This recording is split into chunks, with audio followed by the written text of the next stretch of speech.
Welcome back to the Broadway show. I'm Tamsin Fidel. Let's go ahead and get back to it.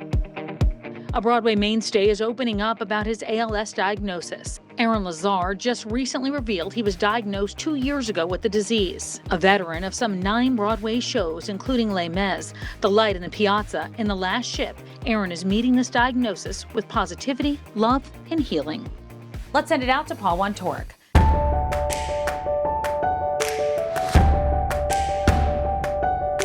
This is the Susan Rose Archives of Carnegie Hall. This is history is archived in this room. Yeah, and I've been fortunate to play Carnegie Hall a couple times and never knew about this place. There's a lot of history. A little bit of history. As you know, I mean, I'm looking at photos of Maria Callas, Celia Cruz. Sinatra.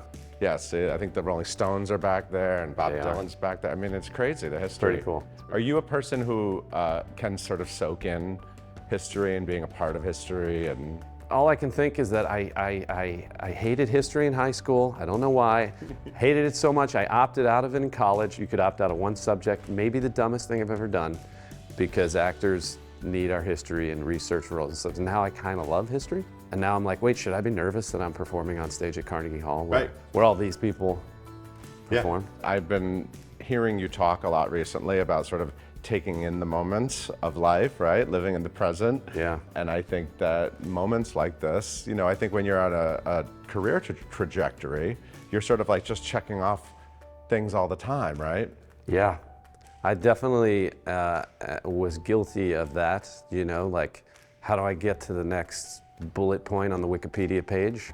Because this business, this industry, especially if you have a family, it's like, every job comes to an end, right? And I guess in my case, the Broadway shows that I've been in, they've been amazing, but not too many long runs. So it's like, I gotta get the next job, and what's next? And then sometimes you miss the moment. Yeah. And now I'm learning how to not miss so many of them. And now it's kind of like full circle for me, where I'm like, it's actually beautiful. We don't know anything. So if I can embrace the unknown of it all, the unknown Carnegie Hall of it all, and just live in it. That's what I'm trying to do. To dream the impossible dream, to fight the unbeatable foe, to bear with unbearable sorrow. A little over 2 years ago, you were diagnosed with ALS after, sounds like a long, fraught period of trying to figure out what exactly was going on with your body. ALS is hard to diagnose sometimes. It's kind of a diagnosis of exclusion, meaning they just try and rule out a whole bunch of things, and then they're like, well, I guess you have that. I can say for anybody out there that might think they have it or know someone or be scared, that what I learned is I think would be very helpful to people, which is, you know, I started, my first symptoms was twitches in my quads, like muscle twitches in my quads. And I Googled it and it said ALS was one of the top things. So I went to see a neurologist as fast as I could, and he said, you have benign fasciculation cramp syndrome. BFC, I was like, what is that, right? And they don't know.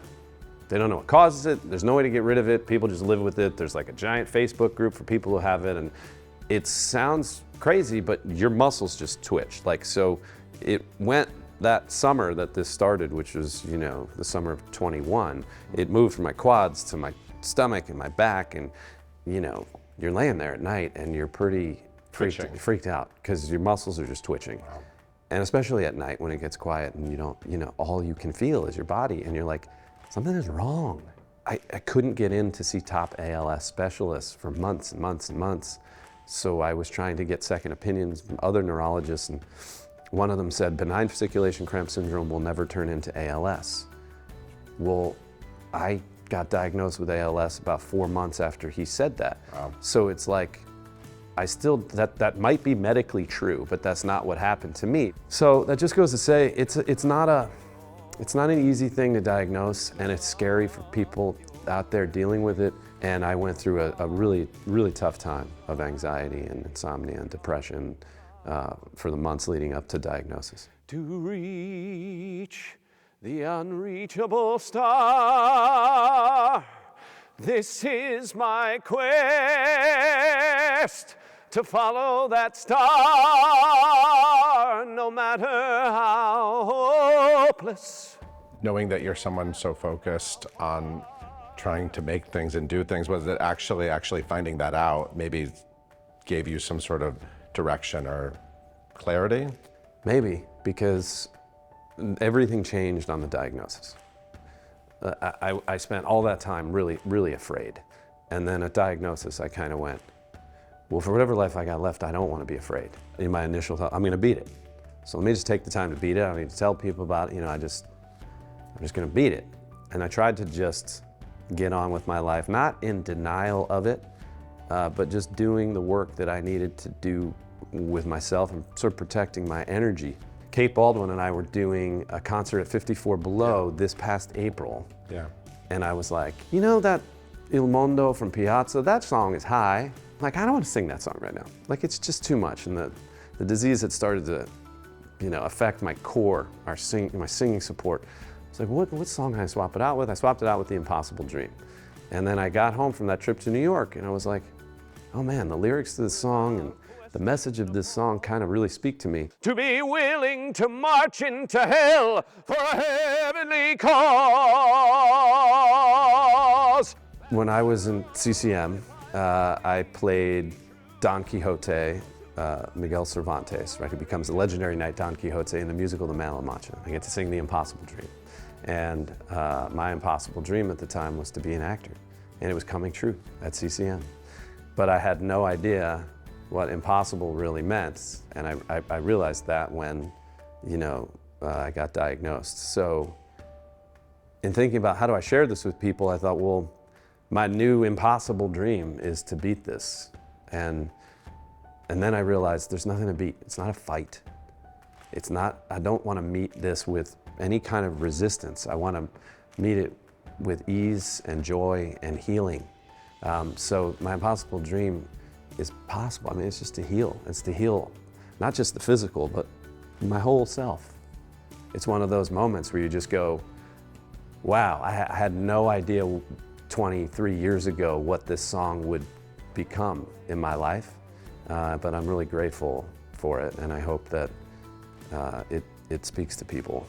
And the world will be better for this, that one man, scorned and covered with scars, still strove with his last ounce of courage to reach the unreachable star.